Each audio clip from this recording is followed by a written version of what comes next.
Llegamos al final de la semana, de una semana muy interesante de estudio, porque nos dimos cuenta que el autor de Hebreos, es decir, el apóstol Pablo, tiene en mente un pasaje del que vamos todavía a extraer algunas lecciones en este repaso que vamos a ver en este momento, que vamos a tratar de analizar en este momento con la ayuda de nuestro pastor Dani Perla. Así que le invitamos a que nos acompañe en una oración para que el Señor ilumine nuestras mentes. Querido Padre, estamos muy agradecidos por tu palabra que siempre llega a tiempo y que siempre tiene un mensaje especial para nosotros. Y en estos últimos días tú nos has hablado con claridad en este mensaje de Hebreos. Ponemos en tus manos de amor nuestras vidas en el nombre de Jesús. Amén. Amén. Pastor Dani Perla, todavía nos queda una semana de este libro, de este folleto de estudio, pero lo que hemos estudiado hasta acá es impresionante. Hemos abordado varios temas que cotidianamente quedan en el tintero cuando se habla de Hebreos, pero ahora se han podido abordar, pastor. Gracias a Dios hemos tenido ese privilegio. Gracias a Dios. Y ahora queremos comenzar con una pregunta que aparece en la sección del día viernes, pero que me parece es importante como para luego hacer la reflexión de lo que hemos estudiado durante esta semana. Recuerde que el tema de la semana en general era recibir un reino inconmovible y eso definitivamente debe llevarnos a Daniel capítulo 7. Entonces, ¿por qué es importante, pastor, que Hebreos esté llegando al final de su libro y en el capítulo 12, un capítulo antes de terminar el libro, se tome el tiempo para desarrollar un argumento que a todas luces parece sacado de Daniel 7? Porque esto es relevante y porque es importante hacer esas conexiones, y creo que lo podríamos conectar, pastor, con lo que está viviendo nuestro mundo actualmente. Definitivamente, creo que esa es la clave para poder entender. Vivimos en momentos difíciles. Aquí en nuestro mundo todo es sacudido. Sí. Las cosas no son permanentes. Y entonces, aún para el cristiano, porque Sí. recordemos siempre, ¿verdad? Nuestra audiencia original de la carta a los hebreos estaban pasando persecución, pruebas, rechazo de la comunidad, pérdidas por seguir a Cristo. Y como siempre, en el ser humano está esa preguntita que los discípulos le hicieron a Jesús: bueno, Señor, nosotros hemos dejado todo. Claro. ¿Qué pues tendremos? No digamos que nosotros no pensamos lo mismo, porque uno dice, bueno, estoy pasando pruebas, estoy sufriendo, estoy aquí, estoy allá, y al final, ¿qué voy a tener?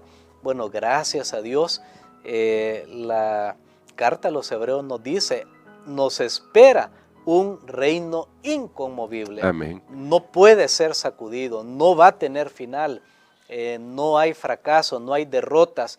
Ese es el gran final para los hijos de Dios, y eso pues nos da mucha esperanza. Ahora me llama la atención con la conexión de Daniel, el capítulo 7, porque para que Jesús entregue ese reino, reciba el reino y lo comparta con sus seguidores, definitivamente tiene que haber un proceso de selección, selección. Nosotros sabemos que para todo hay un proceso de selección, para un trabajo, una persona quiere conseguir a su pareja para la vida, hay un proceso de selección, ve los amigos o las amigas que tiene y va descartando y finalmente va escogiendo a alguien.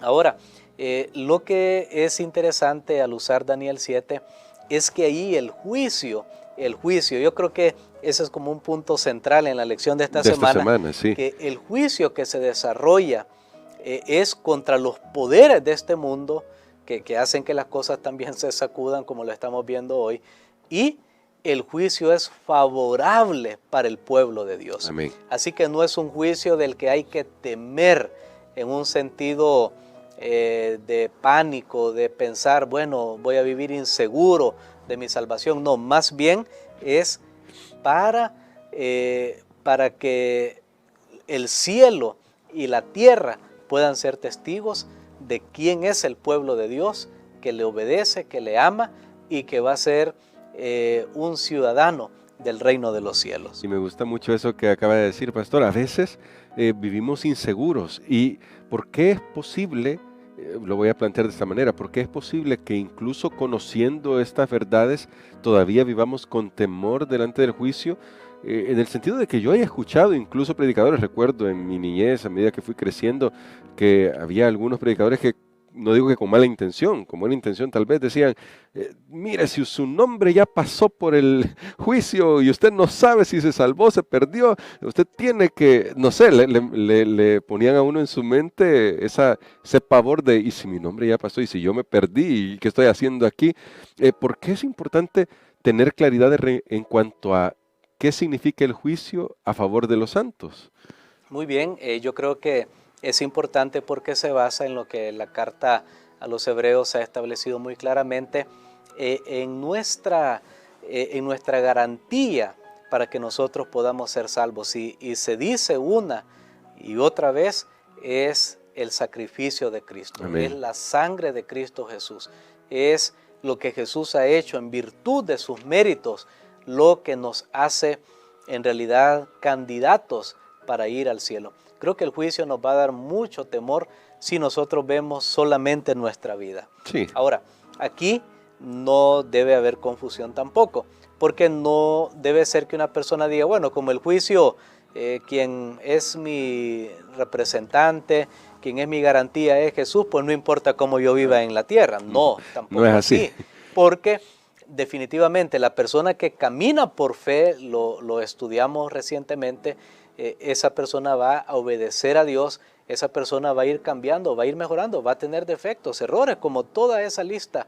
Todo ser humano tiene errores y defectos, pero en el momento de la prueba, de la prueba esencial, de la prueba determinante en la vida, la persona se va a aferrar como una carrera, ¿verdad? Que a veces alguien puede ser que vaya perdiendo la carrera, pero llega un momento ya para llegar a la meta que sobrepasa, se adelanta. Sí. Entonces, así es en la vida cristiana también.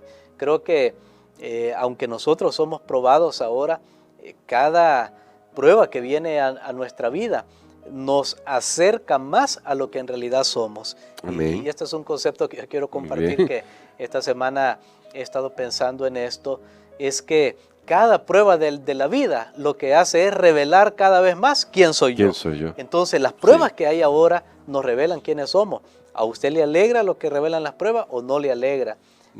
Bueno, si usted ve que no es motivo de alegría porque las pruebas solo han revelado muchas cosas negativas, entonces creo que es tiempo de prepararnos y Dios nos da la oportunidad para que cuando venga la prueba definitiva de nuestra vida, nosotros estemos del lado correcto. Y mantengamos nuestra lealtad al Señor en todo momento, que de eso se trata, al final, que nuestro corazón le pertenezca a Jesús.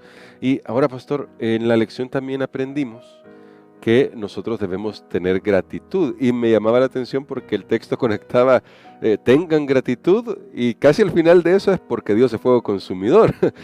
Esa me pareció bastante interesante, pero ¿cómo podemos expresar nuestra gratitud aun cuando estamos viendo la guerra Rusia-Ucrania, que no solamente está afectando a esos países definitivamente, cuando estamos todavía en medio de una pandemia que tal vez las noticias han eclipsado esto, cuando en otros países está persiguiéndose a los cristianos, porque a veces también ponemos mucho foco en unas cosas y olvidamos otras que siempre han estado pasando? ¿Cómo podemos tener gratitud? ¿Cómo vivir? Quizás no tener, sino cómo vivir la gratitud que nos da saber que Dios ya tiene asegurado nuestro futuro. Muy bien, creo que va a ser esencial la fe, y es el tema previo. Por fe, nosotros ya hemos recibido un reino inconmovible, lo estamos recibiendo, porque ahora es por fe. Es como cuando a alguien le hacen una promesa y le dice, mire, a usted le vamos a dar este trabajo, todavía no se lo han dado, pero ya le dijeron que se lo van a dar. Ahora, aquí en la tierra puede ser al final que no se lo den, o cualquier cosa, cualquier promesa que le hagan. A mí ya alguien me prometió un día algo y no lo cumplió. Me han pasado varias experiencias. Probablemente yo también le prometí algo a alguien y no lo cumplí. Pero eso es aquí en la tierra. Pero por fe nosotros podemos saber que cuando Dios nos dice, yo te voy a llevar a mi reino, podemos darlo por hecho y por sentado que así es. Amén. Y debemos vivir como que si ya lo tuviéramos. Amén. Con ese gozo, con esa alegría, porque voy a poner un ejemplo. Cuando dos personas se casan, ¿qué les parece que la alegría fuera hasta que el ministro dio la declaración de marido y mujer, hasta ahí me alegro. No, no. ¿Verdad que no? La alegría viene desde antes, porque ya esa pareja se ama. Pues es lo mismo con esto. Nosotros podemos tener alegría desde ya y servir a Dios. De hecho, me gustaría regresar a ese contraste que hay, que Sí. usted ha enfocado en Hebreos capítulo número 12 y los versículos 28 y 29, que son los últimos versículos de este capítulo. Del capítulo 12, que dice así: así que, recibiendo nosotros un reino inconmovible, tengamos gratitud y mediante ella sirvamos a Dios, agradándole con temor y reverencia, porque nuestro Dios es fuego consumidor. Muy bien. Yo creo que aquí hay realmente un contraste y es el Sí. que quiero notar para una palabra final. Tenemos el contraste reino inconmovible ¿Sí? y en el 29 fuego consumidor. Ahí está el contraste. Entonces el apóstol dice, sí, demos gracias a Dios que tenemos un reino inconmovible. ¿Por qué hace ese contraste? Porque recordemos, el ser humano estaba perdido. No merecemos la salvación, Así es. pero Dios le está dando. O sea, démosle gracias. Es como que hemos aplazado un Todas las examen, materias. todas las materias y finalmente nos dicen, ¿sabe qué? Aún así le vamos a dar el diploma de graduación.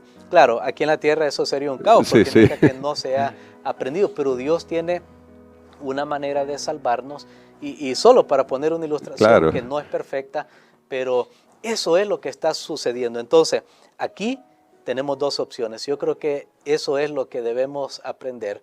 O me quedo con el reino inconmovible que Dios me está dando, no lo merezco, es por gracia, o me quedo con el fuego consumidor. ¿Qué quiero yo de Dios? Que Él me juzgue, ahí sí. Si no acepto a Jesús, seré juzgado totalmente y voy a ser responsable por mis acciones, Wow. mis pensamientos, mis palabras.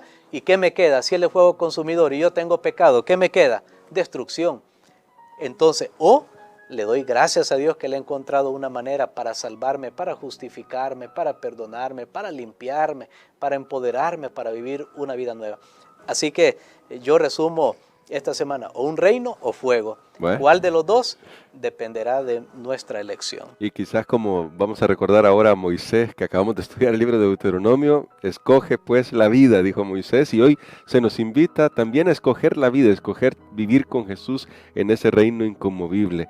Pastor, Amén. ayúdenos a orar para que todos los que estamos aquí en esta transmisión, ya sea que esté escuchando la radio o viendo esa transmisión, podamos de todo corazón decidirnos por Jesús, por vivir con Él por la eternidad. Amén. Padre, gracias te damos, Señor, porque nos haces herederos de grandiosas promesas.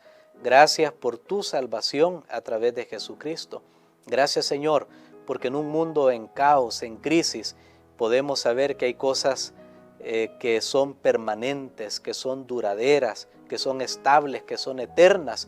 Solo ayúdanos por la fe a entrar en ese reino, en ese mundo, que un día estamos seguros estaremos físicamente. Señor, en este momento te pedimos que podamos tomar esas mejores decisiones en el nombre de Jesús. Amén.